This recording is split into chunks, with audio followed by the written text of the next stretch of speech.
하나님은 변함없이 우리를 사랑하십니다. 이렇게 인사하십시다. 하나님은 변함없이 저와 여러분들을 사랑하시는 줄로 믿습니다. 오늘은 제가 시작할 때 기도했던 것처럼 6.25 전쟁 75주년이 되는 그런 주일이고 한 주간입니다. 우리 대한민국의 역사 속에서 1950년도 6월 25일 한국전쟁은 가장 많은 역사상 많은 비극과 또 희생을 낳은 사건이었습니다. 특별히 한 민족이 한 가족 되는 동족끼리 서로가 서로를 죽고 죽이는 그런 끔찍한 비극의 사건이 일어났고, 그로 인해서 너무나 수많은 희생과 안타까운 그런 죽음들이 있었습니다. 제가 기록들을 한번 쭉 찾아보니까 6.25 전쟁 때에 우리 남쪽에서 죽거나 다치거나 희생된 분들이 거의 한 100만 명이 됩니다. 그리고 또 이 전쟁에 참전했던 외국 군대하고 또 북한 중공군을 포함해서 전체적으로 그때 희생된 분들, 다치고 죽고 고아가 되고 전쟁으로 인해서 직접적인 고통을 겪었던 사람들이 300만 명이 넘습니다. 그러니까 우리 민족의 역사에서 가장 큰 사건이고 다시는 일어나서는 안 되는 그런 비극적인 일들이었습니다. 그러나 벌써 여러분 75년이 이제 되었는데, 우리 어른들, 여기 계신 우리 어른 세대들은 그래도 전쟁을 경험해 보셨지만 저와 같이 조금만 젊은 세대들은 어떻습니까? 사사기에 나오는 것처럼 전쟁을 알지 못하는 세대입니다. 우리는 전쟁을 알지 못한다는 것은 어쩌면 두 가지 의미가 있는 것 같아요. 첫 번째는 뭐냐면 그 전쟁의 비극을 잘 모릅니다. 말로만 들었지, 그냥 책에서만 배우고 역사 속에서만 우리는 들었지 그 전쟁의 참상이 어떠한지는 사실은 잘 몰라요. 오늘날 우리 특별히 대한민국은 너무나 이렇게 발전된 사회 속에, 번영한 시대 속에 살고 있다 보니까 전쟁 이후의 그 끔찍한 어려움들을 전혀 느끼지를 못합니다. 우리 아이들이, 지금 자라나는 우리 청소년들이나 아이들이 그걸 알겠습니까? 그냥 잘 사는 시대만 경험했을 뿐이지 얼마나 그 전쟁이 어렵고 위험하고 힘들었는지를 잘 모른다는 겁니다. 또한 전쟁을 모르는 세대라는 것은 어떤 의미가 있냐면 그 급박한 위기 속에서 기도했던 성도들로 인해 하나님이 우리 민족 가운데, 우리 나라 가운데 베풀어 주셨던 그 은혜가 얼마나 큰지도 잘 모르고 있다는 겁니다. 여러분, 그 어려움 속에, 위기 속에서 하나님이 나라를 지켜주신 줄로 믿습니다. 우리를 도와주셔서 이 나라 이 땅에 그래도 남과 북이 분단되어 있지만 자유민주주의 체제 속에 하나님을 섬길 수 있는 그 신앙생활을 우리가 할 수 있게 되었다는 거예요. 75년이나 지났지만 이 땅에는 여전히 전쟁의 위기가 남아 있습니다. 북한의 핵 위협은 날로 거세지고 있고, 전쟁이 우리에게 멀지 않았다라고 하는 것을 알 수 있는 것은 지금 전 세계 곳곳에서 심심치 않게 전쟁의 소식이 들려오고 있습니다. 제가 오늘 예배 들어오기 직전에도 미국이 이란에 이제 직접 폭격을 했다는 소식이 뉴스로 막 터져 나오더라고요. 이스라엘이 이제 이란을 쳤는데 거기에 이제 미국도 참전을 한 겁니다. 그러니 여러분, 이게 오늘날 전쟁이란 것은 과거가 틀려서 버튼 하나만 누르면 전쟁이 시작됩니다. 그죠? 손가락 하나만 까딱하면 미사일이 수백 발이 날아오고 핵무기가 떨어질 수 있는 그런 전쟁이 초읽기에 들어가 있는 시대에 살고 있다는 겁니다. 그러기에 여러분, 우리는 이 전쟁의 위기와 전쟁의 그 역사로부터 멀리 있는 것처럼 느끼지만 늘 이 6.25가 돌아올 때마다, 6월달이 될 때마다 이 6.25 전쟁을 통해서, 그 지나간 과거의 교훈을 통해서 오늘날 시대를 살고 있는 우리에게 하나님 주시는 그 교훈이, 하나님의 말씀이 무엇인가라고 하는 것들을 분명히 기억해야 됩니다. 당연히 여러분, 이 땅에 다시는 전쟁이 일어나지 않아야 되겠습니다.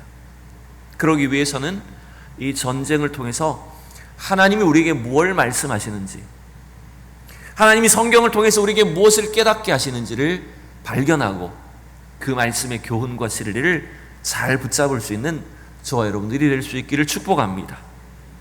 오늘 우리가 읽은 이 성경 말씀은 예레미야 본문인데, 제가 설교를 예레미야를 잘 안 해서 그런지 봉주행제가 예레디야라고 했는데 제 책임인 것 같아요. 예레미야란 말을 잘 못 들어봐서 그렇죠. 여러분, 이 예레미야 선지자는 남유다가 멸망하기 직전에, 남유다 말기에 사역했던 선지자입니다. 그는 북이스라엘이 먼저 멸망한 것을 보고도 깨닫지 못하는 남유다의 죄악을 지적하고 하나님의 심판을 경고하는 말씀을 거침없이 날렸던 선지자입니다. 그런 선지자의 이 사역을 통해서도 남유다는 자신들의 죄를 깨닫지 못하고 회개하지 못했다는 거예요. 그래서 북이스라엘이 저질렀던 그 우상 숭배와 온갖 죄악들을 그대로 따라가고 있었다라고 하는 거예요. 그래서 하나님은 예레미야를 통해서 마치 북이스라엘이 아수르의 침략을 받고 멸망했던 것처럼 스스로 안전하다고 여기고 있는 남유다와 예루살렘이 어떤 식으로 함락될 것인지, 하나님의 무서운 심판으로 북방에서 한 민족을 일으키시는데 바벨론이라고 하는 그 한 나라를 통해서 남유다를 무너뜨리시겠다라고 하는 것들을 경고하시는 말씀입니다. 오늘 1절, 2절을 같이 읽어볼까요? 우리는 16절부터 읽었지만 1절, 3절까지 같이 읽어보겠습니다. 시작. 베냐민 자손들아, 예루살렘 가운데로부터 피난하라. 드고아에서 나팔을 불고 베탁게렘에서 깃발을 들라. 재앙과 큰 파멸이 북방에서 엿보아 오미니라. 아름답고 우아한 시온의 딸을 내가 멸절하리니 목자들이 그 양떼를 몰고 와서 주위에서 자기 장막을 치고 각기 그 처소에서 먹이리로다. 여러분, 남유다는, 북이스라엘과 남유다는 특별히 세상 여러 나라 민족 가운데 하나님 택하신 하나님의 딸들, 하나님의 신부와 같은 존재들이에요. 특별히 남유다는 스스로를 시온의 딸이다, 우리는 시온 백성이다, 그래서 우린 절대로 무너지지 않는다, 이런 선민 사상을 갖고 있었죠. 근데 하나님 뭐라고 말씀합니까? 스스로 아름답고 우아하다고 여기는 시온의 딸을 하나님 어떻게 하신다고요? 멸절하시겠다. 3절에 나오는 말씀들은 마치 무슨 목자들이 양떼를 몰고 와서 풀을 뜯는 그런 아름다운 광경처럼 느끼지만 그게 아니에요. 즉, 북방에서 이방 나라들을 일으키셔서 그 이방 사람들이 자기 양떼를 데리고 와서 이스라엘이라고 하는 초장의 풀을 뜯게 만들어 버릴 거다. 그래서 그 남유다를, 이스라엘을 황폐하게 하시겠다라고 하는 경고의 말씀인 거예요. 여러분, 그래서 실제로 이제 남유다는 얼마 있지 않아서 침략 전쟁을 경험하게 되고 엄청난 피해를 입게 됩니다. 그런 예언들이 성경에 있죠. 3분의 1은 칼에 죽임을 당하고 3분의 1은 전 세계 곳곳으로 흩어지게 되고 3분의 1은 포로로 끌려가게 됩니다. 이게 말 그대로 여러분 나라가 없어지는 거예요. 우리는 일제 36년간 통치를 받으면서도 그래도 여러분 땅은 지키고 있었잖아요. 많은 사람들이 강제징용으로 끌려가긴 했지만 그래도 대부분의 사람들이 이 땅에 지키고 살았잖아요. 근데 남유다는 어떻게 됐을까요? 거의 대부분의 백성들은 다 흩어집니다. 다 죽고 포로로 끌려가고 땅도 사라지고, 그리고 70년간 포로 생활을 하게 됩니다. 여러분, 그러한 재앙과 징계의 원인이 여러분 뭐였는지 오늘 6장에 보면 몇 군데 소개를 해요. 제가 오늘 16절부터 설교지만 6장 전반적으로 한번 말씀을 봐야 되기 때문에 이러한 하나님의 심판의 원인을 예레미야는 이렇게 소개를 합니다. 우선 8절을 읽어볼까요? 시작. 예루살렘아, 너는 훈계를 받으라. 그리하지 아니하면 내 마음이 너를 싫어하고 너를 황폐하게 하여 주민이 없는 땅으로 만들리라. 이스라엘의 죄, 남유다의 죄가 뭐라고 말합니까? 여호와의 하나님의 훈계를 듣기 싫어했다는 겁니다. 여러분, 우리의 마음이 교만해지는 이유가 뭔지 압니까? 하나님의 말씀보다 내 주장이 강해질 때 그렇습니다. 내 생각과 내 주장이 강해지면 하나님의 말씀을 들으려고 하지 않습니다. 교만해지는 것의 특징입니다. 하나님의 말씀을 듣지 않게 될 때 그것이 결국 이스라엘 백성들의 남유다의 악행으로 이어집니다. 13절로 넘어가 볼까요? 다 같이 읽어봅시다. 이는 그들이 가장 작은 자로부터 큰 자까지 다 탐욕을 부리며 선지자로부터 제사장까지 다 거짓을 행함이라. 여러분, 이 남유다의 죄가 얼마나 만연했는지 남녀노소 선지자 제사장을 포함 막론해서 모든 사람들이 다 하나님 앞에 거짓된 죄악된 삶을 살았다는 거예요. 문제는 뭘까요? 그들이 그것을 죄로 여기지 않는다는 겁니다. 하나님의 말씀을 듣지 않기 때문에 죄가 죄인 줄도 모르는 거예요. 또 넘어갑니다. 15절을 보십시다. 좀 긴 본문입니다. 같이 읽어봐요. 시작. 그들이 가증한 일을 행할 때에 부끄러워하였느냐? 아니라 조금도 부끄러워하지 않을 뿐 아니라 얼굴도 붉어지지 않았느니라. 그러므로 그들이 엎드러지는 자와 함께 엎드러질 것이라. 내가 그들을 벌하리니 그때에 그들이 거꾸러지리라. 여호와의 말씀이니라. 그들이 하나님의 말씀을 듣지 않고 또 죄를 거듭하고 악을 행할수록 점점점 그 죄가 죄인 줄도 모르는 거예요. 죄가 죄처럼 여겨지지 않는 시대가 돼버린 거예요. 그러므로 인해서 하나님은 그 남유다를 엎드러지게 하고 징벌할 수밖에 없었다는 겁니다. 여러분, 이게 가장 큰 전쟁의 원인이었어요. 제가 한 주간 6.25를 앞두고 설교를 준비하다가 우연히 손양원 목사님의 설교를 봤어요. 저 어디입니까? 여수에 가면 애양원이라고, 여러분 다 한 번씩 가보신 분들 계시죠? 우리 성도님들은. 그 애양원에서 사역을 했던 손양원 목사님이 1950년도 9월 말에 북한군에 의해서 총살을 당해 죽습니다. 교회에서 기도하시다가 피난하지 않고 교회에서 기도하시다가 북한군에 잡혀갔고 6.25 전쟁 3개월 만에 총에 맞아 순교하십니다. 그 손양원 목사님이 준비하셨던 설교가 9월 13일인가 수요 예배 설교를 준비를 하셨는데 설교를 못 하셨대요. 그 전쟁 위기였기 때문에.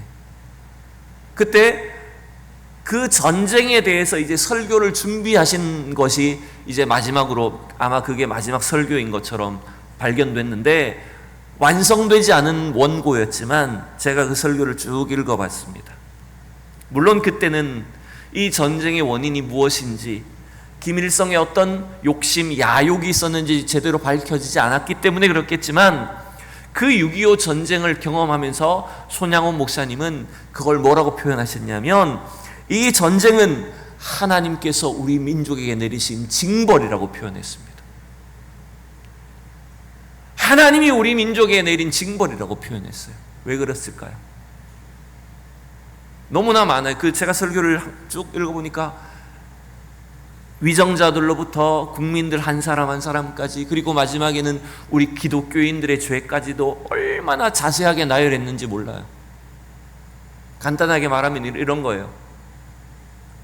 일제 36년을 거치고 나서 하나님이 우리 민족에게 기적적으로 자유를 주셨고 복음의 은혜를 주셨는데 불과 몇 년 사이에 그 자유를 우상 숭배로 바꿔버렸고 죄와 타락으로 바꿔버렸다는 거예요. 그래서 하나님이 우리 민족에게 경고하시는 징벌로서 지금 이 전쟁을 주셨다. 그게 무슨 말이에요? 결국 우리가 하나님 앞에 회개해야 된다는 겁니다. 먼저 우리 믿는 사람들이, 목사로부터 모든 그리스도인들이 먼저 하나님 앞에 회개해야 하나님께서 우리를 구원해 주실 것이다. 그런 설교를 마지막으로 남기셨더라고요. 설교를 못 하셨어요. 근데 여러분, 이러한 문제는 국가적인 문제만이 아닙니다. 우리 개인의 인생에서도 여러분 언제든지 전쟁과 같은 끔찍한 위기가 닥칠 수 있습니다. 세상 속에서 여러분 전쟁과 같은 끔찍한 어려움과 고난과 위기가 언제 우리에게 닥칠지 모른다는 거예요. 여러분 그 원인을 우리는 항상 다른 데서 찾습니다. 누군가의 잘못, 나를 힘들게 하고 공격하는 그 대상에게서 잘못을 찾습니다. 그러나 우리 그리스도인들이 오늘 예레미야의 교훈을 따라서 우리가 먼저 우리 자신의 죄를 돌아봐야 됩니다. 우리 스스로 먼저 하나님 앞에 우리의 죄와 잘못을 깨닫고 주님의 말씀 앞에 돌아가서 회개해야 됩니다. 그래야 여러분 그 넘어짐에서 일어설 수가 있는 겁니다. 자, 오늘 말씀을 이제 좀 더 제가 좀 정리해서 말씀드리면, 넘어지고 깨어져서 배우는 진리가 여러분 첫 번째가 이겁니다. 오늘 예레미야가 이스라엘 남유다 백성들에게 주시는 교훈은 이거예요. 첫 번째는 말씀으로 돌아가라는 거예요. 말씀에서 길을 찾으라는 거예요. 같이 한번 외쳐봅시다. 말씀으로 돌아가라. 말씀에서 길을 찾으라. 자, 16절 말씀을 읽어봅시다. 16절 다 같이 시작. 여호와께서 이와 같이 말씀하시되 너희는 길에 서서 보며 옛적 길 곧 선한 길이 어디인지 알아보고 그리로 가라. 너희 심령이 평강을 얻으리라 하나 그들의 대답이 우리는 그리로 가지 않겠노라 하였으며. 자, 지금 16절의 말씀이 유다가 얼마나 완악한지를 보여주는 말씀이에요. 그런데 그 앞에 나온 구절들이 참 중요하죠. 하나님이 선지자를 통해서 뭘 명령하십니까? 너희는 길에 서서 어떤 길로 가라고요? 옛적 길, 곧 선한 길이 어딘지 찾아보고 그리로 가래요. 여러분, 옛적 길, 선한 길은 어떤 길일까요? 여러분, 이 길은 구약시대 이스라엘 백성들에게 있어서 옛적 길, 선한 길은 뭐냐면 저 애굽의 노예되어 살던 이스라엘 백성들을 하나님께서 출애굽시키셔서 약속의 땅 가나안으로 가게 하시는 그 하나님의 말씀을 말하는 겁니다. 특별히 모세오경에 기록된 하나님의 모든 계명과 율례와 법도를 따라가라는 거예요. 그게 하나님께서 이스라엘 백성들에게 요구하시는 옛적 길이고 선한 길이에요. 비록 현실적으로는 광야를 통과하는 힘든 길이지만 그 길을, 주의 말씀의 길을 따라갈 때 그 길은 어떤 길이 된다고요? 평강의 길이 된다는 겁니다. 여러분, 오늘도 하나님 우리에게 이것을 요구하시는 거예요. 우리 인생은 내가 살고 있는 길이 다 완벽한 줄 압니다. 내가 선택한 길이 옳은 줄로 착각합니다. 그러나 여러분, 우리 삶에는 수많은 갈림길이 있고 수많은 선택지가 있습니다. 특별히 여러분, 오늘 청년들이, 젊은이들은 얼마나 헷갈리겠어요. 세상 속에 너무나 많은 정보가 있고 세상에 수많은 가르침들이 있습니다. 무엇이 옳은 길인지, 무엇이 선한 길이고 바른 길인지 우리를 혼란스럽게 합니다. 여러분, 그때 우리가 찾아야 될 길은 어디 있습니까? 어디에서 길을 찾아야 됩니까? 하나님의 말씀에서 길을 찾아야 됩니다. 특별히 옛적 길, 그 선한 길을 기록된 말씀에서 찾으셔야 된다는 겁니다. 이미 우리에게 주신 이 기록된 말씀을 통해서 우리가 어떻게 가야 될지, 이 세상 속에서 무엇이 선한 길인지를 찾아낼 수 있는 그 지혜가 필요하다는 거예요. 그 말씀의 길을 따라갈 때 하나님 우리의 삶의 길을 평탄하게 해주신다고 약속하시는 겁니다. 여러분, 이거 작년에 우리 암송한 구절이잖아요. 여호수아 1장 8절 다 같이 읽어요. 시작. 내 입에서 떠나지 말게 하며 주야로 그것을 묵상하여 그 안에 기록된 대로 다 지켜 행하라. 그리하면 내 길이 평탄하게 될 것이며 내가 형통하리라. 아멘. 여러분, 우리 인생이, 우리 자녀들이, 우리 삶이 어떤 길로 가야 될지 말씀에서 찾으셔야 됩니다. 성경의 말씀은 진리입니다. 수천 년 전이나 오늘이나 우리에게 영원한 진리로 주신 말씀이에요. 그래서 주의 말씀은 내 발의 등이요 내 길에 빛이 된다고 하신 겁니다. 하나님의 말씀을 따라갈 때 우리는 바른 길을 갈 수 있으며 하나님이 기뻐하시는 선한 길로 걸어가게 된다는 거예요. 여러분, 그래서 오늘도 우리나라가, 우리 각 개인이, 가정이, 교회가 이 위기 속에서, 전쟁의 위협 속에서 이 위험을 이길 수 있는 길, 그것은 바로 말씀으로 돌아가는 겁니다. 말씀에서 길을 찾으시기 바랍니다. 두 번째, 여러분, 오늘 넘어지고 깨어져서 배우는 두 번째 진리는 뭐냐면, 같이 읽습니다. 파수꾼의 경보에 민감하라. 다 같이, 파수꾼의 경고에 민감하라는 거예요. 여러분, 파수꾼의 경고, 앞서서 옛적 길, 선한 길은 기록된 말씀이라면 파수꾼의 경고는 어떤 말씀일까요? 선포되는 말씀을 말하는 거예요. 17절을 같이 읽어봅니다. 시작. 내가 또 너희 위에 파수꾼을 세웠으나 나팔 소리를 들으라 하나 그들의 대답이 우리는 듣지 않겠노라 하였도다. 여러분, 파수꾼이 뭘 한 사람입니까? 파수꾼이 뭘 해요? 지금 17절에서 나팔을 왜 붑니까? 파수꾼은 적들이 언제 어디로 침입하는지를 깨어서 지키는 경계병을 말하는 거예요.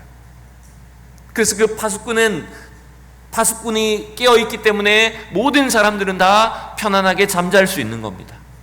그 파수꾼은 경계를 통해서 적들이 침입하면 뭘 하는 겁니까? 즉각적으로 나팔을 불어서 신호를 주는 겁니다. 경고해 주는 겁니다.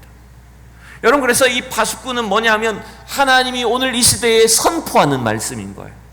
목회자를 통해, 선지자를 통해서, 설교를 통해서 여러분들이 이 말씀을 묵상할 때 하나님이 여러분에게 들려주시는, 성령께서 우리에게 들려주시는 그 선포되는 말씀을 여러분 들어야 된다는 거예요. 그 말씀에 민감해야 된다는 거예요. 문제는 유다 백성들이 어떻게 했다는 겁니까? 파수꾼의 나팔 소리를 듣지 않았다는 거예요. 귀찮다는 거예요. 어제 오늘 우리 동네에 몇 번이나 그 자동차 경보음이 울렸어요. 왜 그런지 모르겠어요. 가만히 서 있는 자동차들이 여기저기서 막 경보가 울리더라고요. 여러분, 그 경보 소리 들으면 어때요? 짜증나요, 여러분. 누가 자동차를 저렇게 한 거야? 짜증이 나요. 마치 그것처럼 이 유다 백성들이 지금 이 파수꾼의 나팔 소리를 짜증내는 거예요. 그리고 그들이 듣기 좋아하는 말만 들으려는 거예요. 14절에 보면 이렇게 돼 있어요. 그들이 선지자들을 말하는 겁니다. 그들이 내 백성의 상처를 가볍게 여기면서 말하기를 뭐라고 한다고요? 평안하다, 평안하다, 평강하다, 평강하다, 이렇게 선포하는 겁니다. 그러나 실제로는 평강이 없어요. 말로만 그렇게 듣기 좋은 말만 한다는 거예요. 사람들은 그 사람들의 말, 거짓 선지자들의 말만 듣고 진짜 하나님 주신 경고는, 하나님의 말씀은 들으려고 하지 않는다는 거예요. 여러분, 여러분, 바로 이 파수꾼의 나팔 소리가 뭐냐면 선포되는 말씀인 거예요. 여러분, 비록 부족한 목회자의 설교라고 할지라도, 또 깊이 있는 묵상이 아니라고 할지라도 하나님께서 여러분에게 깨닫게 하시는, 여러분의 마음에 들려주시는 그 주님의 음성을 들을 수 있기를 원합니다. 여기에 민감해야 돼요.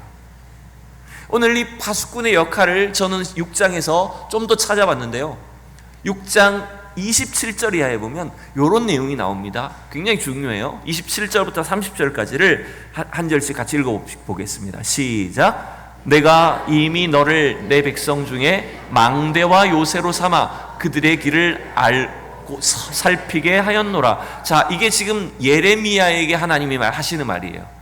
예레미야 선지자를 뭐로 세웠다고요? 백성 중에 망대와 요새로 삼았대요. 여러분, 그 망대와 요새에서 일하고 있는 사람이 누굽니까? 파수꾼이잖아요. 근데 예레미야 자신이 파수꾼이면서 동시에 망대와 요새래요. 이 망대와 요새는 다른 성경의 번역에 의하면 또 어떻게 번역이 되냐면 이것은 시금자, 시금석이라는 말로도 번역됩니다. 시금석이 뭘까요? 이게 지금 변했는지 안 변했는지, 옳은지 그른지를 테스트해보는 사람을 말하는 거예요. 그래서 망대와 요새라고도 번역을 하기도 하고 시험자라고도 번역을 하기도 합니다. 그게 무슨 내용인지 뒤에 보면 나와요. 28절 이하 읽어봅시다. 그들은 다 심히 반역한 자며 비방하며 돌아다니는 자며 그들은 놋과 철이며 다 사악한 자라. 놋과 철이 의미가 없다는 것은 아닙니다. 그런데 가치가 없다는 거예요.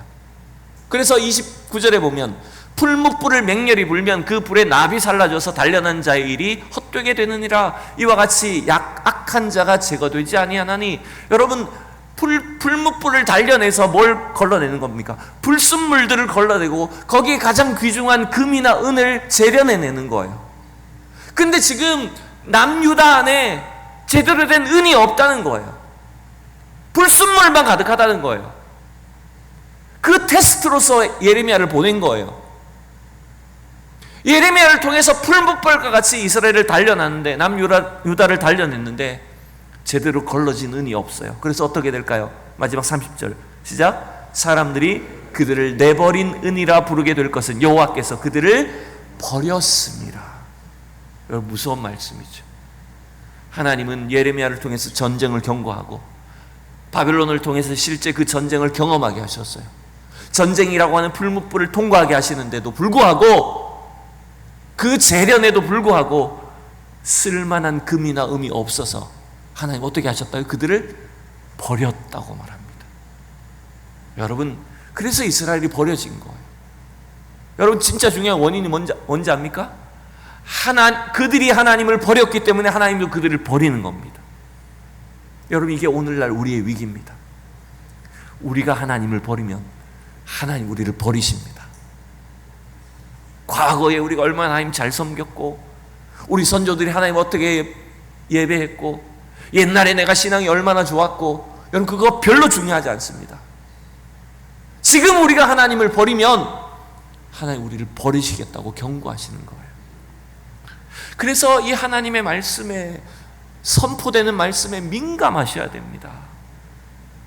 설교가 좀 어렵고 말씀이 지겹더라도, 드라마보다 너무 재미가 없더라도 말씀에서 여러분 자꾸 진리를 발견하셔야 돼요. 저도 마찬가지예요. 우리가 지금 유튜브 보면, 드라마 보면 얼마나 재밌습니까? 성경 보면 지겹게 한이 없죠? 여기 나와서 30분 설교 듣는 거 너무 힘들죠? 근데 여러분이 말씀 안에서 하나님의 진리를 캐내셔야 돼요. 그 말씀으로 여러분 자신을 단련하셔야 돼요. 그래서 주님 나라에서 우리가 금과 은과 같은 성도들로 발견되셔야 된다는 거예요. 제가 부목사로 사역을 할 때 신방을 많이 다니지 않습니까? 금교회는 신방을 다니면 신방 설교를 다 준비해서 다닙니다. 이번 신방 때는 어떤 설교를 해야 되겠다, 설교 목록들을 쭉 정해가지고 다닙니다. 그런데 그 성도의 가정에 가서 딱 기도를 하다가 준비된 이 말씀보다 기도할 때 하나님께서 생각나게 하시는 말씀들이 있습니다. 준비되지 않았는데 갑자기 그 말씀이 생각나요.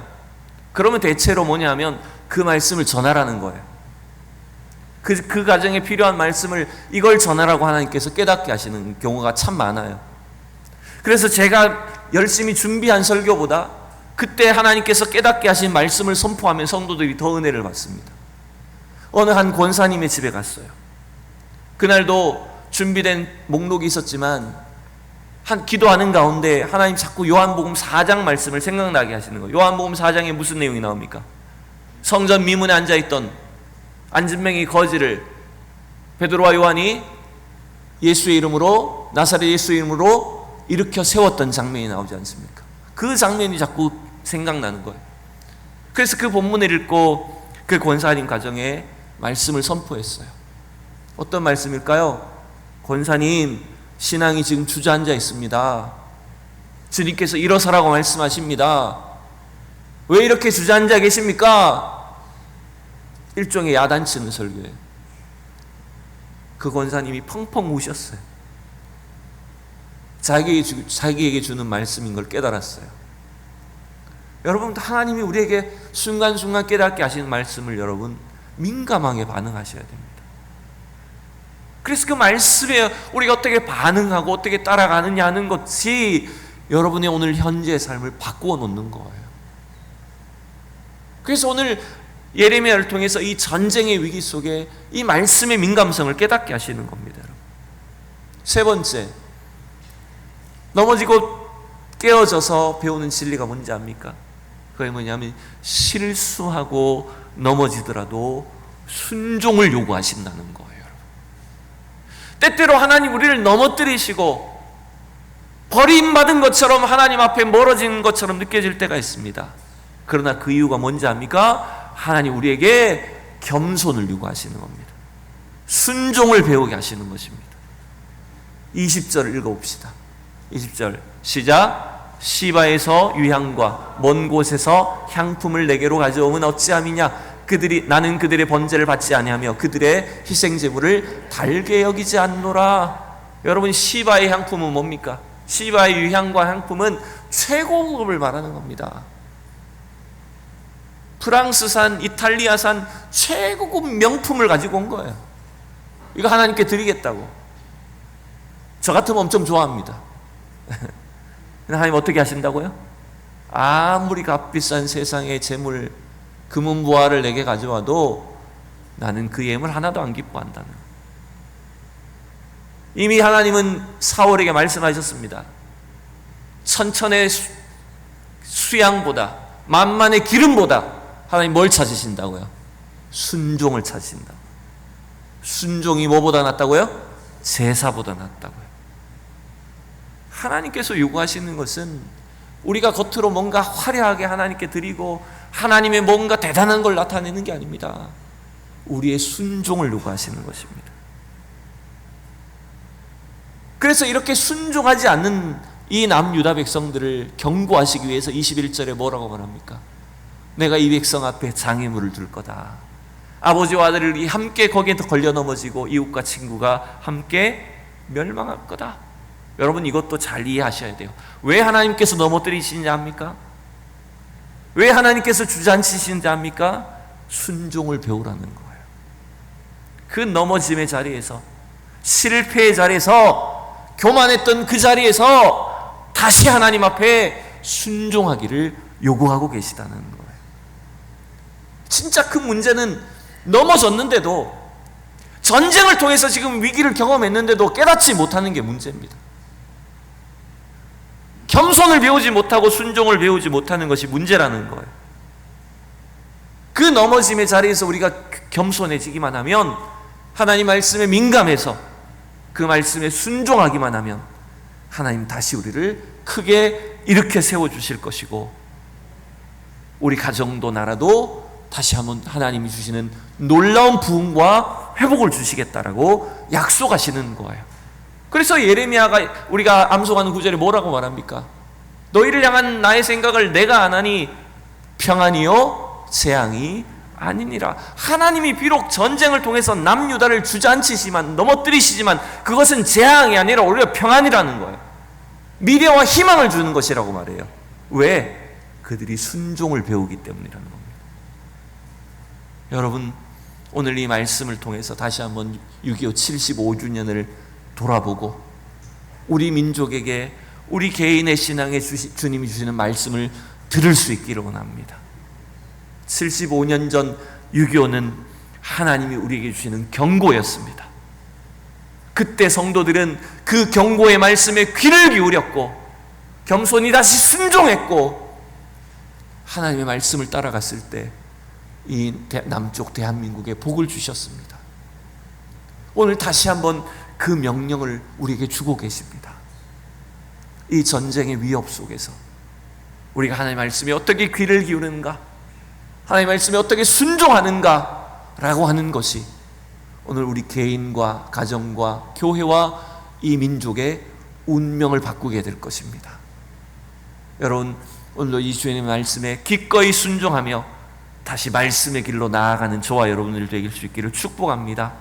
하나님 말씀에 순종하여 주님이 기뻐하시는 이 나라 민족을 세우는 저와 여러분이 되기를 진심으로 축원합니다.